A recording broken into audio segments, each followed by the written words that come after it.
You know that specific kind of, I guess you'd call it paralysis that you get in the supplement aisle? Oh, yeah. The ultimate paradox of choice. Right. Because you're standing there, usually under these buzzing fluorescent lights, and you're just staring at a wall of white plastic bottles.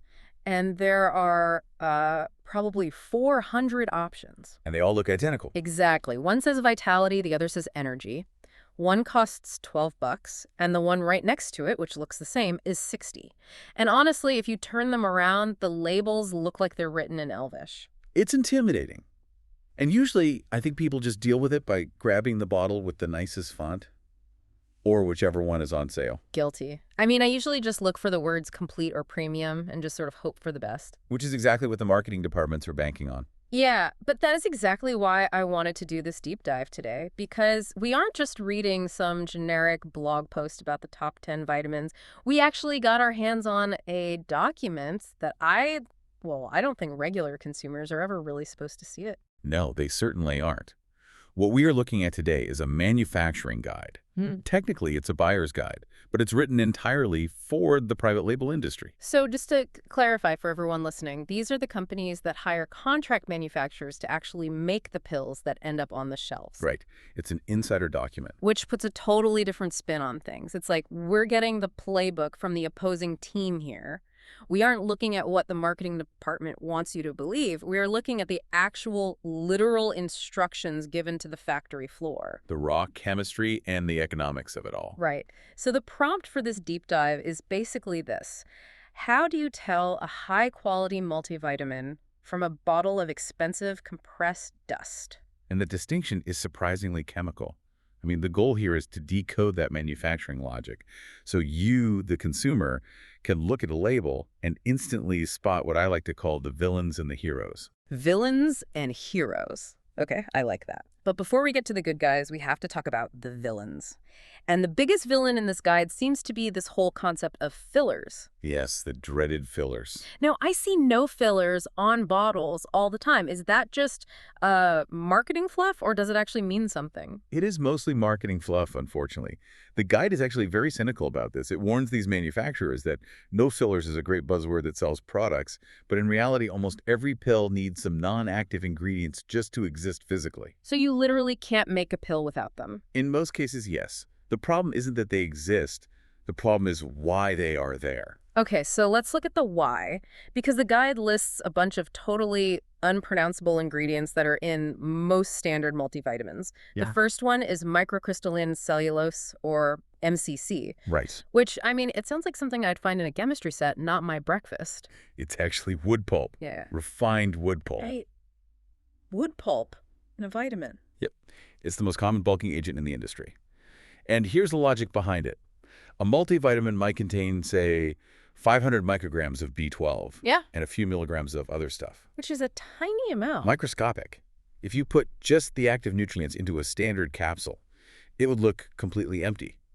And consumers feel ripped off if they open a capsule and see just a tiny pinch of powder at the bottom. So MCC is basically packing peanuts. Packing peanuts. That is a perfect analogy. It literally just fills the empty space so the pill looks substantial. Now, the guide admits MCC isn't toxic. It's generally recognized as safe. But it adds zero nutritional value. And for people with sensitive digestion, that extra wood fiber can cause bloating or GI distress. You're basically paying for wood pulp just so the pill feels heavy in your hand. That feels incredibly deceptive. But I guess I understand the psychology of wanting a full pill. What about the other category, though? The guide talks about flow agents. And I saw magnesium stearate on the list. I swear I see that on every single bottle I own. You absolutely do. It's everywhere. And this is where the factory logic really takes over the process. Because magnesium stearate has absolutely nothing to do with your health. Then what is it? It is an industrial lubricant. A lubricant, like for machines. Exactly. Imagine you are running a massive pill press that needs to punch out 100,000 tablets an hour. If the vitamin powder is slightly sticky, it gums up the machine. The punch gets stuck. Production stops. And when production stops, you lose money. Right. So magnesium stearate is like flouring a rolling pin before you roll out dough. It coats the vitamin particles so they slide through the steel machinery at super high speeds without sticking. Silicon dioxide, or silica, does basically the same thing. Okay, I'm going to play devil's advocate here for a second. If using this machine lubricant allows the manufacturer to make the pills way faster, doesn't that make the vitamin cheaper for me? Like if it saves me 20 bucks a month, maybe I don't care if I'm eating a little bit of machine lube. Is it actually harmful? That is the million-dollar question. The guide points out that for most people, in small amounts, it's probably benign. However, there is clinical data suggesting it can create a sort of biofilm around the actual nutrients, which can potentially delay absorption in the gut. Oh, so it blocks the good stuff. It can. Plus, it can trigger immune responses or sensitivities in certain individuals. There's also starch and decalcium phosphate used for bulking that can mess with digestion. And don't forget gelatin, which is used for the capsules themselves, instantly excluding any vegetarians or vegans. Right. But you said earlier there's a bigger issue here, a philosophy issue. Yes. Yeah. If a company is using magnesium stearate, they are prioritizing manufacturing speed over your physiology. They are actively making a choice, saying it is more important this machine runs fast than that this product is 100% pure. I see. And if they cut that corner on a cheap flow agent, where else are they cutting corners? That's a really fair point. It's a signal of intent. Mm. If you're willing to feed me chalk and lube to save a nickel on production speed, I probably shouldn't trust your sourcing of the actual expensive stuff. Precisely. And that brings us to the heroes. Because once you strip away the wood pulp and the lubricants, you have to ask what is actually in the vitamin. And this is where most people get completely duped. Because we just assume vitamin B12 is just vitamin B12. Right. And chemically, that is just not true. The source guide spends a massive amount of time on this concept of bioavailability. Which is just a fancy way of saying how much of the vitamin your body actually uses, right? Yes. Think of bioavailability like a file format on your computer. Let's take vitamin B12 as an example. The really cheap, common form used in bargain vitamins is called cyanocobalamin. Cyano, like cyanide. Literally cyanide. It's a cobalamin molecule chemically attached to a cyanide molecule. You're kidding. I'm not. Now, don't panic. The amount of cyanide is tiny. It's not toxic. But for your body to actually use that B12, it has to do work. It has to unzip the file. It has to break the bond, safely discard the cyanide, and then convert the B12 into a usable form. That sounds wildly inefficient. It is highly inefficient, and it gets worse. For about 30 to 40% of the population who have a very specific genetic mutation called MTHFR, they can't do that conversion very well at all. Oh, wow. So they're taking the vitamin? But their body can't open the file. Exactly. They stay deficient despite swallowing a pill every single day. So what is the hero version we should be looking for? You want to look for methylcobalamin. That is the already unzipped file. It is the active form naturally found in nature. Your body recognizes it and absorbs it immediately. No conversion necessary. Okay, so on the label, I'm looking for methyl versus cyano. That's a very clear check. What about folate? Because I know that's a massive one, especially for pregnancy. Same exact story. You want to see 5-MTHF or methylfolate on the label. If you see just generic folic acid, that is the synthetic version. It's cheap, it's highly shelf-stable, and for a lot of people, it just clogs up their cellular receptors without actually doing the job. It's kind of wild that they can legally sell the synthetic version knowing it doesn't work as well for almost half the population. It costs a fraction of the price to manufacture. That is almost always the driver here. Oh, and same for vitamin D. You want D3, which is cholecalciferol, over D2. It's way better at maintaining serum levels. And isn't vitamin K tied to that too? Good cash, yes. K2, specifically the MK7 form, is the gold standard for bone and cardiovascular support, and it should almost always be paired with D3. Okay, let's pivot to minerals. Magnesium, zinc, iron. I remember seeing words like oxide or sulfate on my older bottles. Are those the bad guys? Generally, yes. Those are inorganic salts. Think about it this way. If you went outside and licked a rusty steel pipe, you'd technically be ingesting iron. But your body doesn't know what to do with a rusty pipe.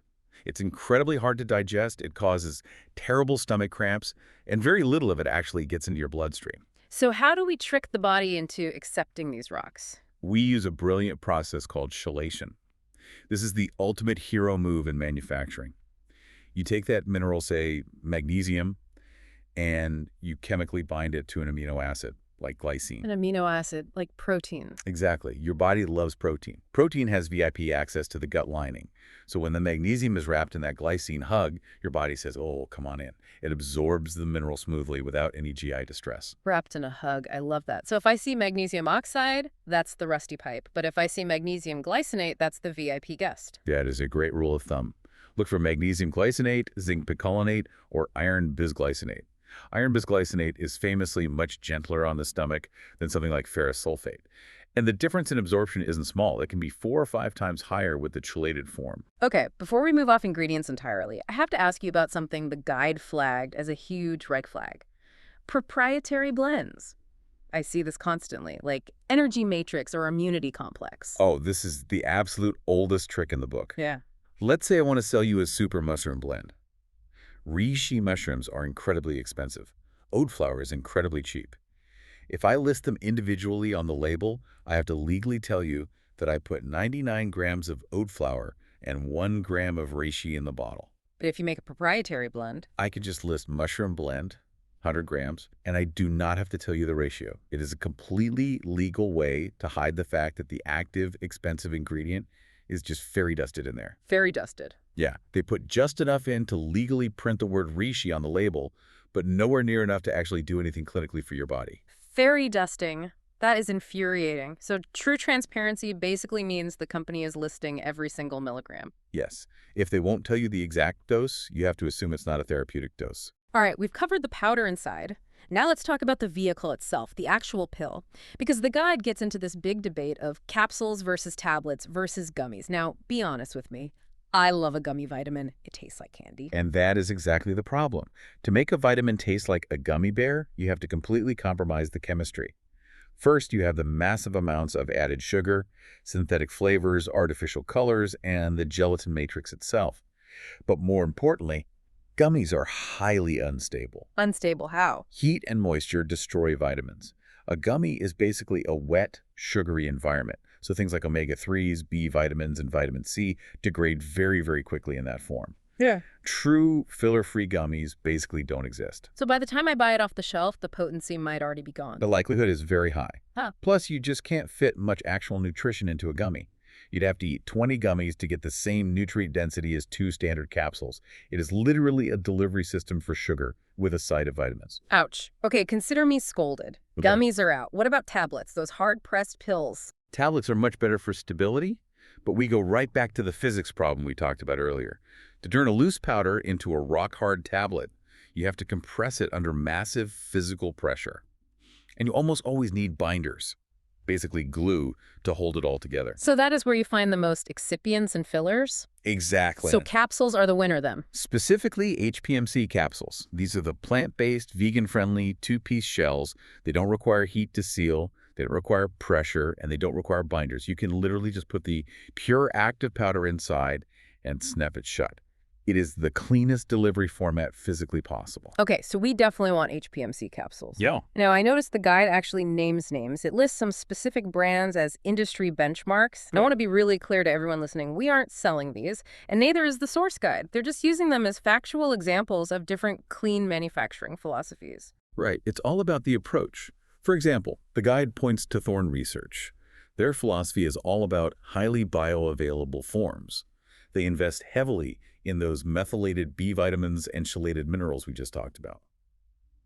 They aren't trying to be natural in a crunchy sense. They are trying to be chemically identical to what your body actually needs. Right, evidence-based combinations versus something like Megafood. Exactly. Megafood and Garden of Life, specifically their vitamin code line, represent the whole food philosophy.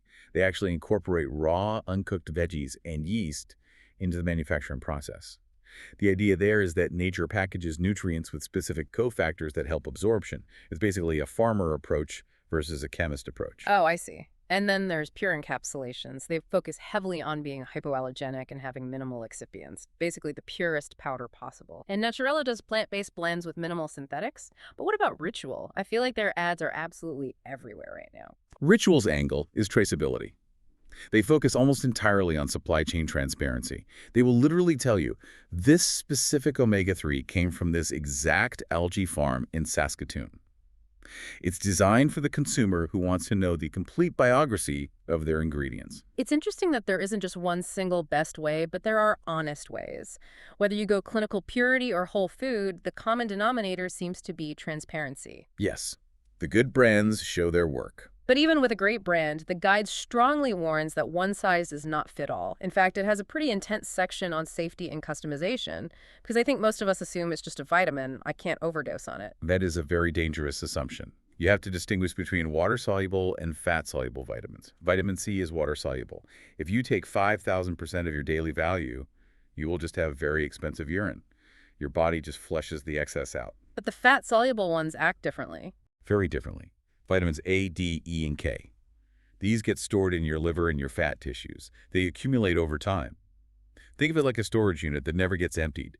If you keep stuffing boxes into it, eventually it overflows, and that long-term high intake can lead to real toxicity. And the guide specifically flagged iron as a major risk too, right? Especially for men. Yes, iron toxicity is a huge issue. Men and postmenopausal women generally do not need extra iron. We don't have a regular biological mechanism to get rid of it.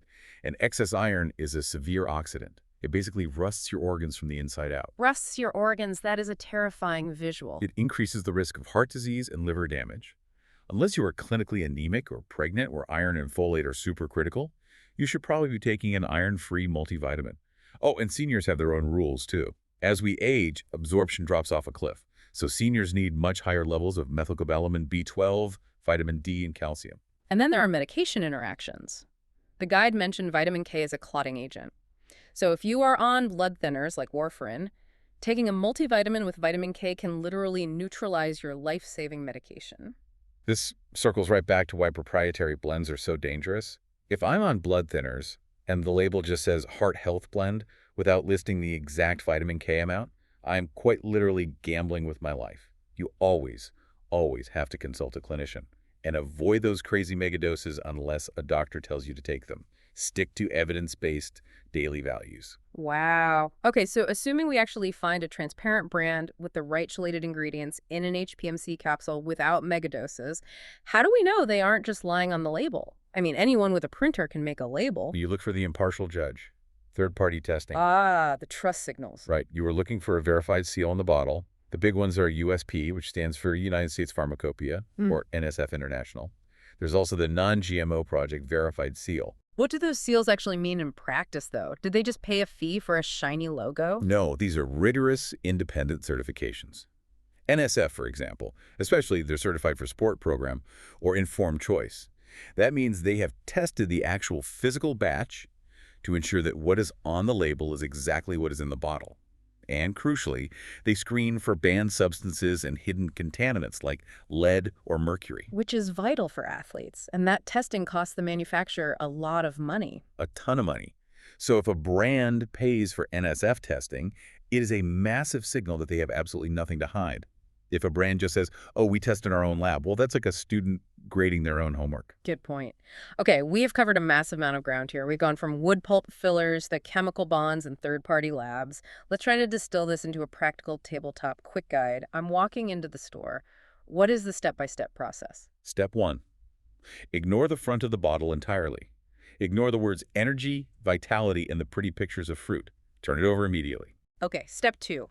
Scan the other ingredients or excipients list at the very bottom. Right. Check that first. If you see a thick paragraph of text, or words like microcrystalline cellulose, magnesium stearate, titanium dioxide, or artificial colors, put it back. You want that list to be incredibly short. Ideally, just vegetable cellulose for the capsule and maybe something benign like rice flour. Step 3. Check the forms of the actual heroes. Look at the B12. Does it say methylcobalamin or phenocobalamin? Look at the minerals. Do you see glycinate and shallot? Or do you see oxide and sulfate? If you see the cheap stuff, you instantly know the manufacturer is cutting corners on the formulation. Step 4. Check the dosages. Are there proprietary blends hiding the numbers? If yes, walk away. Make sure the vitamin D is D3, ideally paired with K2. And ensure the daily values are reasonable, not crazy megadoses. And finally, look for the badge. USP, NSF, or Informed Choice. It seems like a lot to remember, but once you do it a few times, it takes maybe 10 seconds. You just scan the back for the specific keywords. It really changes the entire value equation, doesn't it? Because I started this deep dive by complaining that the $60 bottle was just too expensive compared to the $12 one. But if the $12 bottle is full of wood pulp, unabsorbable rocks, and synthetic cyanide B12, then the $12 bottle is actually the ripoff. You are literally paying $12 for nothing.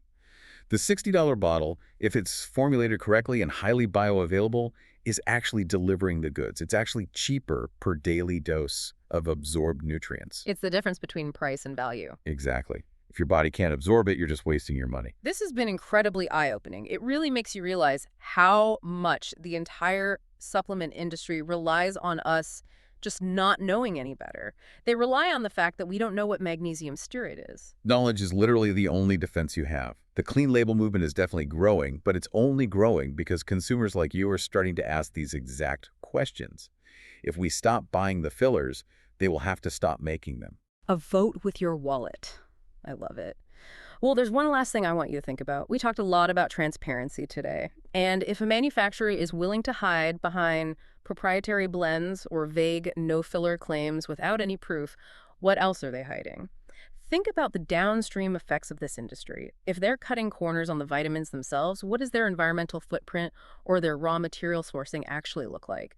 True health really does start with knowing exactly what you are putting in your body and where it came from. Couldn't have said it better myself. Thanks for diving in with us. We'll catch you on the next one.